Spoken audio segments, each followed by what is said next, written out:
But one player in particular which got everyone sort of a bit fascinated was Devon Smith. He was out. He was going to do some training. He was in. He's out for multiple weeks multiple weeks, but yet he played. How did that come about? Yeah, you don't want to get a phone call from the doctor on game day. That's one of them you don't want to get. Devon Smith, originally the plan was he's got a knee, a degenerative part in his knee, and the plan was for a mini pre-season to get strengthening the muscles around the knee, which is probably going to be about 3 or 4 weeks. And it got to a stage where we were losing a lot of players, and we just made the call to Dev. He was due to do a session at the club and said, "Oh, you're up for playing." He'd only really missed 1 week. He played a full game the week before.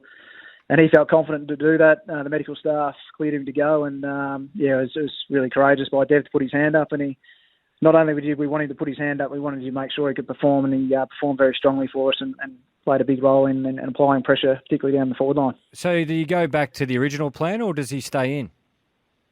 Oh, it is going to be about how he's pulled up from the game, and to see also how many players we may come back. It's pretty easy to say, look, guys are sick and they come back, but there's no guarantee with the 5 guys that missed, that they all got different levels of the flu, and so we have to see how they pull up. But that's some discussions that we'll have probably tomorrow about those things. Oh, so you've got no update on Ridley, Guelphy, Durham, Kelly, or Waterman at this stage?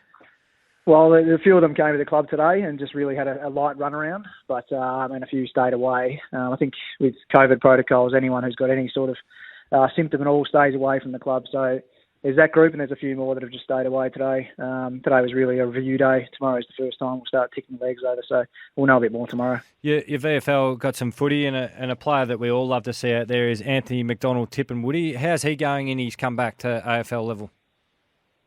He's making progress, but he was interrupted by a 2-week break with COVID, which probably pushed it back a little bit. He just wasn't able to do the training that we needed him to do, but he's making some progress, but he's still a bit away from the requirements to be able to perform at AFL level, and we'll keep supporting him in that, and hopefully we get there. Is there a discussion, Josh, around whether he stays on the list next year or not? Is that a decision you've got to make? Oh, at some stage it will. He is out of contract. One of a number of players, and we've got to work with Waller on what is the best thing for him to do. Whether we, as we said before, we'll work hard with him to try and get him back to AFL level. He's now missed a fair chunk of time, probably the back half of last year and all of this year. So he hasn't played footy for a long period of time. We've got to know that he's committed to getting back, and if he is, that we'll support him in doing that.